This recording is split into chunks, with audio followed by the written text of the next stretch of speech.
Գյուրջան Կասկադ, հասանելի բնակարաններ 65 ամիս մարման ժամկետով։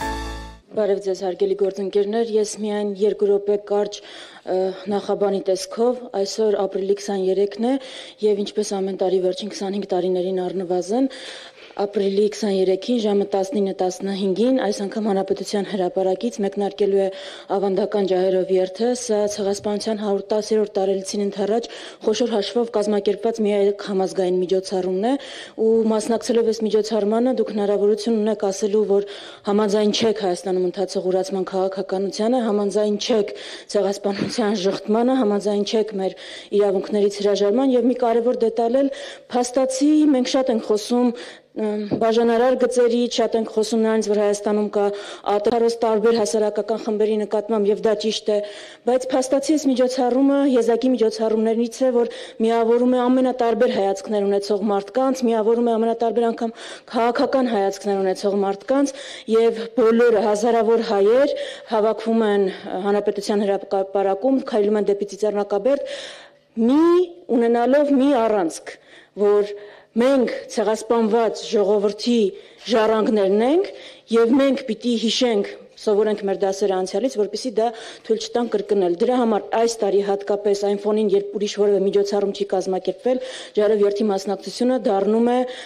ավելի կարևոր, քան երբևէ եղել է, որովհետեւ փաստացի դա է միակ տեղը, որտեղից մենք կարող ենք ուղերձ հղել Թուրքիային, Ադրբեջանին, որ ի պատասխան ձեր վարվող քաղաքականության, ինչքան էլ դուք պայմանավորվեք մեր իշխանությունների հետ, Հայաստանի հասարակությունը այդ պայմանավորվածությունների հետ հաշտ չի։ Այս ուղերձ հղելու տեղը այսօր Հանրապետության հրապարակն է 19:15-ին։ Շնորհակալություն, հիմա եթե հարցեր կան, որևէ թեմայով սիրով պատասխանեմ։ Շատ լավ։ Հարգելի լրագրողներ, սկզբում խնդրում եմ մեկական հարց կտակ։ Խնդրեմ 24 News։ Տիկին Վարդանյան, ջահերով երթի հետ կապված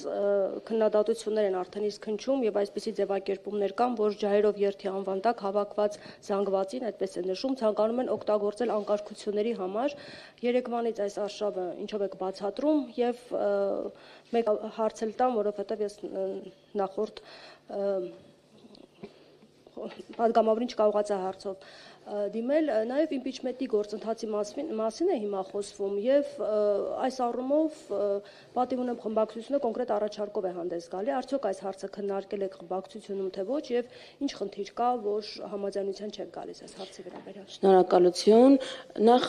առաջին հարցի վերաբերյալ ձեր հղումը կատարած կարծեմ իշխանական մամուլի կամ իշխանական համարում ունեցող մամուլից էր տարածումը ու հարց կա ինչ տեղեկությունների են տիրապետում, թող այդ տեղեկություններով գնան դատախազություն։ Մենք այսօր կազմակերպելու ենք ջահերով երթ։ Քայլելու ենք դեպի Ծիծեռնակաբերդ ուղերձ հղելու Թուրքիային, Ադրբեջանին ու իրենց հետ պայմանավորվածության եկած Հայաստանի իշխանություններին։ Ես հարց ունեմ. ջահերով երթը ինչու է այսպես թիրախավորվում։ Դա մաքուր հիշատակի պահանջատիրության միջոցառում է։ Ո՞րն է իմաստը ջահերով երթի թիրախավորելու ու դրա նկատմամբ հակակարողություն անելու։ Կարող են պայմանավորվածությունները, որ ձեռք են բերվել եւ Ադրբեջանի եւ Թուրքիայի հետ, իսկ կարող է դա խոչընդոտում է օրինակ են պայմանավորվածությանը, ըստ որի սահմանադրությունից պիտի հեռացվի անկախության հռչակագիրը նախաբանից։ Մենք միշտ այս կոնտեքստում խոսում ենք, այս կետի մասին խոսում ենք այն կոնտեքստում, որ դրա պահանջը Ադրբեջանից, որովհետեւ այնտեղ կա Արցախի ինքնորոշման իրավունքին հղում, բայց մոռանում ենք, որ անկախության հռչակագրում կա նաեւ կետ, որտեղ ասում է, որ Հայաստանի Հանրապետությունը պետք է սատար կանգնի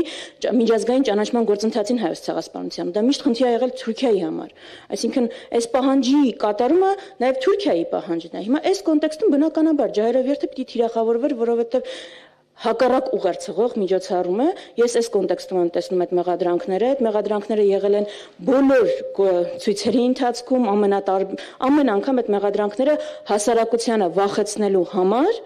տարածում են որևէ մեծ միջոցառումից առաջ։ Դրա պատասխանը հասարակությունը, հանրությունը տալիս է իր մասնակցությամբ, այս անգամ էլ հուսամ անկախ եղանակային պայմաններից այդպես կլինի։ Երկրորդ հարցի վերաբերյալ, եթե այստեղ է արտահայտվել, ճիշտ ասած առաջ եմ ունեցել լսել պատիվ ունեմի առաջարկը, չգիտեմ ինչ խնդիր եք հղում անում, խնդիր չկա։ Եթե կա իմպիչմենտի առաջարկ, մենք ենք առաջին հայտարարել իմպիչմենտի մասին 2022-ի օգոստոսին, եթե կա որևէ առաջարկ, բաց ենք, պատրաստ ենք քննարկել, ինչպես այս բոլոր շարժումների ընթացքում բաց եւ պատրաստ ենք եղել։ Մենք էլ տեսնում ենք, այսինքն մենք էլ տեսնում ենք, որ նա դա իշխանափոխության փուլերից, գործիքներից մեկն է եւ մեր պատկերացմամբ փողոցային շարժման փուլերից մեկն է։ Եթե որևէ առաջարկ կա, ինչպես միշտ, ես ուզում եմ շեշտել, պատրաստ ենք քննարկել։ Բայց այդ հարցը վաղուց է հնչում։ Հերմինե ջան, վերջում կտակ, հա, հարցը։ Հարց արդյոք չեք քննարկել երբևէ խմբակցությունում։ Անկեղծ ասած, ես պատիվ ունեմից առաջարկին տեղյակ չեմ, անկեղծ, եթե պատիվ ունեմ խմբակցությունից առաջարկ հնչել, ես ուղղակի տեղյակ չեմ։ Հայտարարություն է հնչել։ Տեղյակ չեմ, այդ հղում անեք կարդաք, Սիրիկ եմ ձեր հարցը։